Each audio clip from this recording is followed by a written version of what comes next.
Hi everybody, and welcome to a brand new fan commentary on Power Rangers Lost Galaxy episode 21, Heir to the Throne, which is Trakeena's big focus episode, and as well as, believe it or not, fun fact, the episode is Trakeena's actress Amy Miller-Roll's favorite episode of Power Rangers. This is the first PRLostGalaxy 2014 fan commentary on an old Power Rangers episode for the first time in 2 years since Clash of the Red Rangers. You know, it's been 25 years since the episode, or believe it or not, months from its original air date, 25 years in. So, watching this episode for the first time first time for the 25th anniversary, and I figured, okay, let's go ahead and talk about this episode in its clearest form. And by the way, I'm syncing this as I'm watching the episode on YouTube with the audio mute.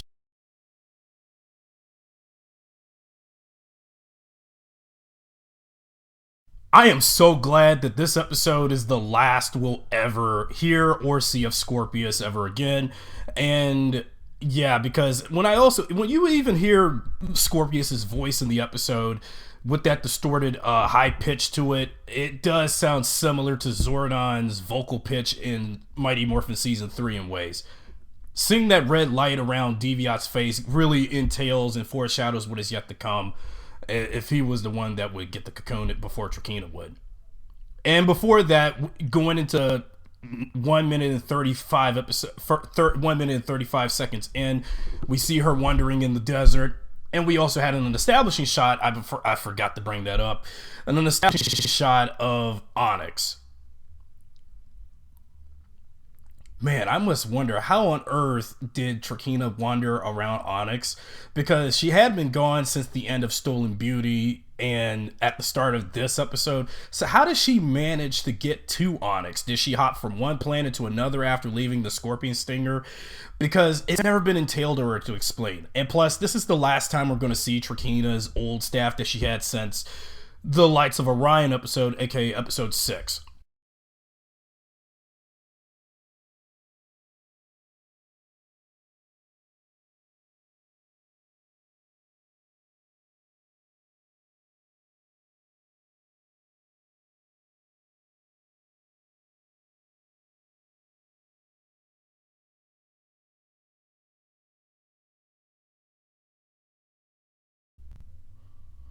And knowing that shot of the Rangers running away from that explosion by Scorpius, that's already in this episode. Trakeena's cast shot is back in this episode, first time since Stolen Beauty. So, okay, there we go. And of course, Mike is not in the episode, so you have to show just only random shots of the Rangers with the Lights of Orion from various, episodes, even the Ginga Man episodes. Especially that one shot when the Rangers would have their Lights of Orion armor glow from that one episode with the red capsular cycle, which was from that Ginga Man episode that they never ever used in PRLG, especially in the Chameleac Warrior episode. This is our first introduction of Villamax and Kegler in the episode. I do want to note about Onyx, because this, Flashes of Darkonda, and Protect the Quasar Saber are the only 3 episodes of this part of Power Rangers where we'll ever see the Onyx Tavern bar. And in this episode, we also have various random cameos of various unused monsters from Power Rangers and Sentai counterparts respectively, as well as some unused Masked Rider and Beetleborg monsters. Yeah, if I were her, that drink probably tastes like bleach, especially if the bleach was colored green. Yeah, file a complaint. Next time I come here, the drinks better not taste like bleach. Yeah, and these guys definitely really needed to throw her around like a rag doll. And oh, look, the brilliant bug from last season. I told you this is one of the many times we'll see some monsters from past seasons, and as well as last season making cameos. Yeah, of course. And of course, this is still when Trakeena didn't had the physical strength to fight people yet. This is when she was still in her not really that powerful as she thought she was stance. So these guys go throw her out of the bar until, yes, Villamax would go ahead and stand in for her and save her life.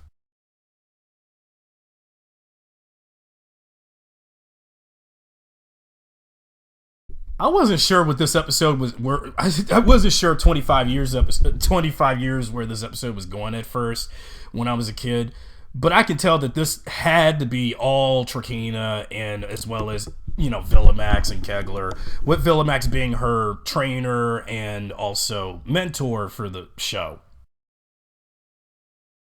I can tell that I've always liked Villamax from the moment I saw him in this episode because he was very reminiscent of Ecliptor, but if this is what Ecliptor should have been.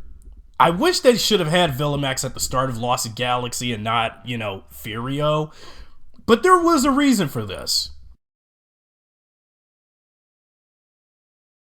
Back when the show was being filmed in its initial couple of episodes, the reason Villamax and Kegler's suits were not used previously, as well as Trecheron, Barbarex, Hexiba, and a couple of others, was because those suits for those villains were still being used for Gingaman versus Mega Ranger. So after when that team up between In Space and Lost Galaxy's counterparts in Sentai was finished, then we will start seeing those suits pop in Power Rangers. And I'm glad that we got Villamax's costume.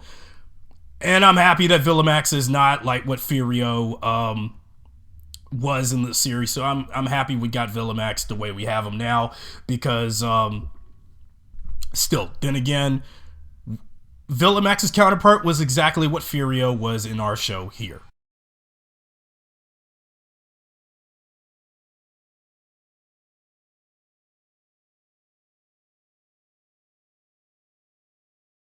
I don't know about you people, but I don't know what is up with Kegler being such a whiny little coward. He's starting to remind me too much about... I think Kegler is kind of like the Power Rangers equivalent of Bentley from the Sly Cooper games. It just dawned on me. Trakeena just take his hand and get on with the training. And thus, my friends, Trakeena's rise to power, or, well, before that, training begins. Another exterior shot of Onyx.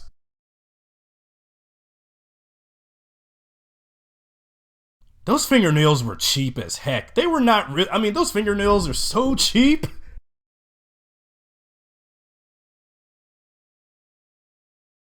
And I'm happy that also in the adapted version of Villamax's character, they gave him a rapier sword.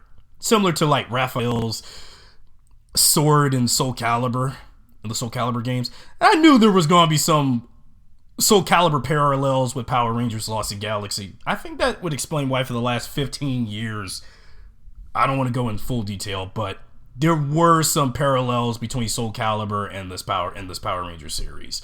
Particularly with the villains having swords and daggers, not really much of guns, but Villamax's counterpart did have a gun, but again, this is our show, our show doesn't allow him having a gun, just give him a sword, because, yeah, she's trying the best he can to beat the crap out of him, but using him as a punching bag, but that's still not going to cut it.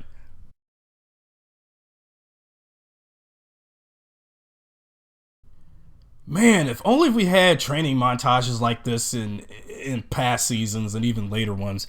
And this is the first time that we will ever have a training montage for villains in the show. Especially for this season.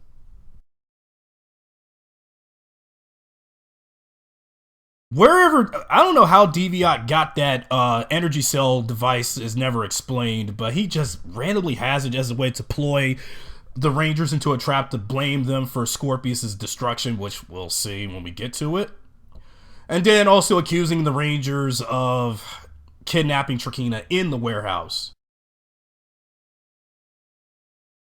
I also should note that, starting with this episode, sadly, this is one of the few instances until To the 10th Power and Power of Pink, we will hear Kendrix being dubbed over in morphed form. The reason for this was because when Power Rangers Lost Galaxy was still being filmed at this point, Valerie Vernon, who was Kendrix's actress, had already fell ill of leukemia starting with this episode, I think.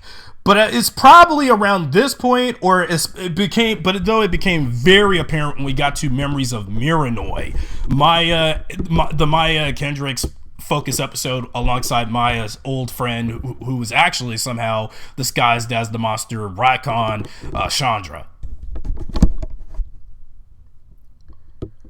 Deviant, you sly devil.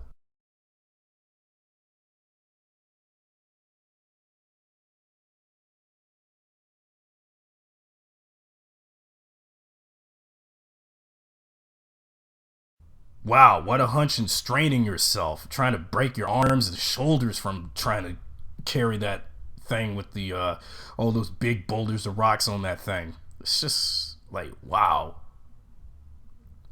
And seeing Trakeena's facial expressions to Villamax like that it did inspire a lot of memes. It did. It inspired a lot of memes, especially this image when she's like, yeah, in your face. Who's tough now?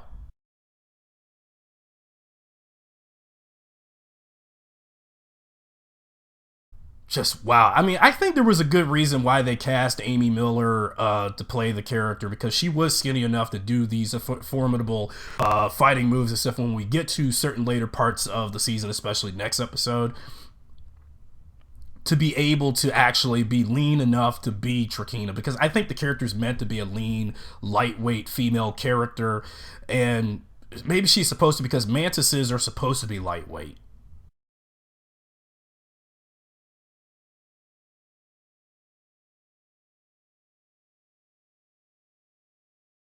Since this is the post-Zordon era, this is one of the few times in this era of Power Rangers, until likely Wild Force, we will see a warehouse set being used for the show. Wow, this episode is up there with the Master's Last Stand in terms of villains capturing the Rangers in a warehouse or so trapped or anything, but this episode did it first. It's such a coincidence that when I did my Power Rangers Lost Galaxy, The Rise of Trakeena webisodes in 2015, I did recreate this for the webisodes, just only the Rangers fighting Scorpius. Don't need Deviant or Stingwingers otherwise, because if you go back and watch any of the webisodes for my Rise of Trakeena fan film thing, this is where I copied some of the idea minus the Deviant inclusion. Deviant would appear in the next webisode of that serial series. One of the reasons why, and I've always said for so long, for the last 4 years of doing fan commentaries, and anytime I see an episode of Power Rangers that use no Sentai footage, always ends up being one of the best of the franchise. Where without Sentai footage, you're able to actually do more than what you couldn't do, because this kind of plot would never happen in Gingham Man. Well, save for a female villain taking out some serious beef on the Green Ranger and that. But I really like the fact that they decided to go ahead and do something elaborate, but again, Scorpius was so damn easy to defeat, because it took 21 episodes since the show started to build him up to fight the Rangers. But Scorpius, however, was just boring. And I've said this for years and years, and now that we're into the 25th anniversary, I have never liked this character. Of course, you need Scorpius in order to build up Trakeena as the main villain of Lost Galaxy, because without him, Trakeena wouldn't be nothing. And this is the first instance we'll see the Rangers fight a villain or so with the Lights of Orion. Now, how come we get into the final episode? Well, of course, based on what Mike told them, that and the only bit of Sentai footage is just Leo powering up this Quasar Saber. Basically, they could have used the Lights of Orion on Trakeena if they wanted to when we got to the final episode, but good thing they did save that for Trakeena's revenge when we get back to it, but I've already did my fan commentary on that 4 years ago. Yeah, I finally defeated Scorpius! Well, but then again, you use the Rangers as a diversion to hold down his tentacles while you do the final blow. Thank God! No more Scorpius! Now we can finally get to the real and the real Queen of Evil that should have been the main villain from the start. Speaking of which, back on Onyx.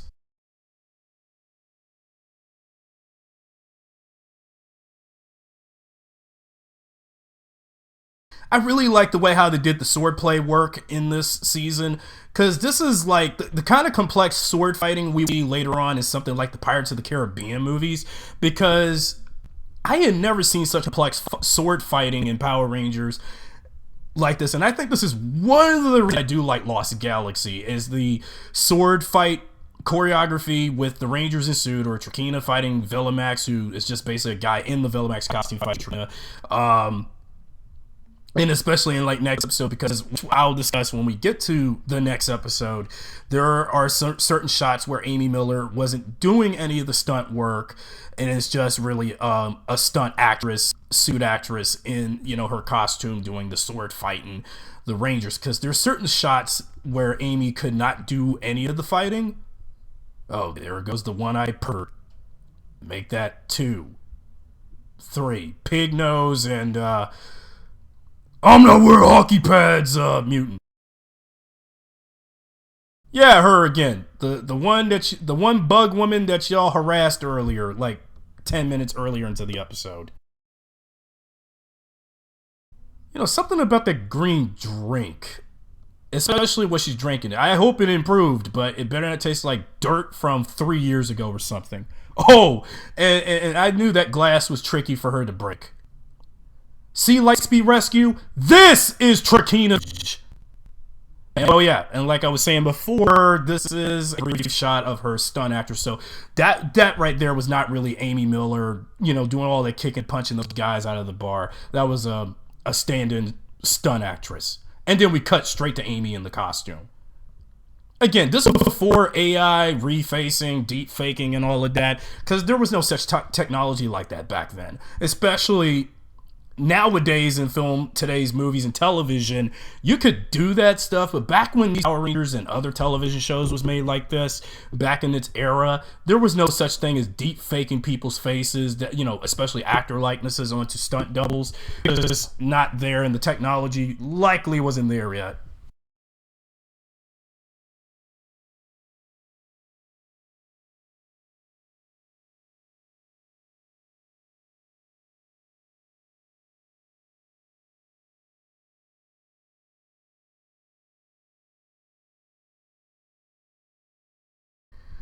Scorpius's dying moment.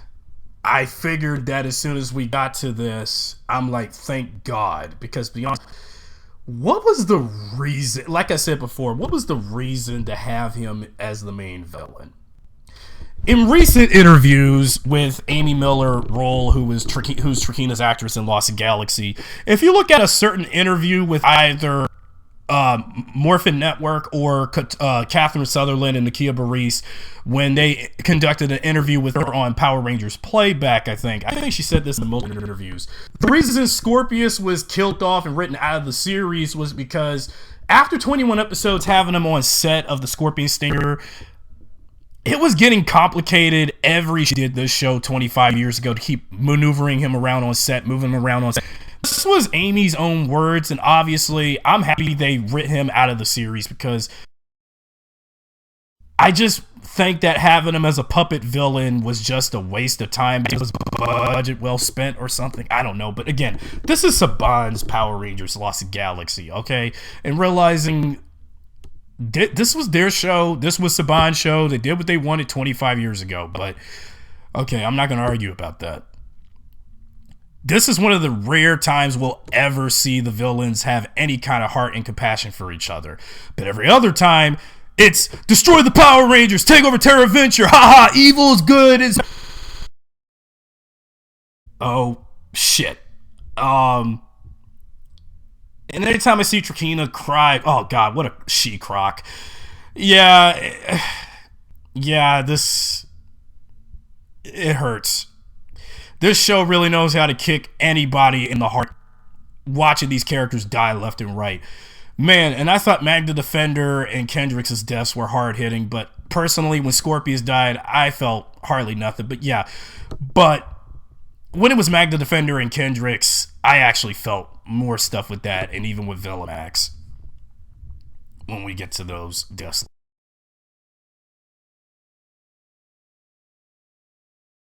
Okay, so Scorpius is out. Trakeena's finally the main villain. It took 21 episodes of build-up. Yeah, so here, my friends, the wrath of Trakeena has begun. I mean, not to be confused, of course, with Power Rangers Lost Galaxy, The Wrath of Trakeena, that fan film thing I did of Power Rangers Lost Galaxy that didn't even have Leo and Kendricks in them. But don't worry, my fan film reboot will have Leo, Kendricks, and them facing Trakeena in a separate continuity when that time comes.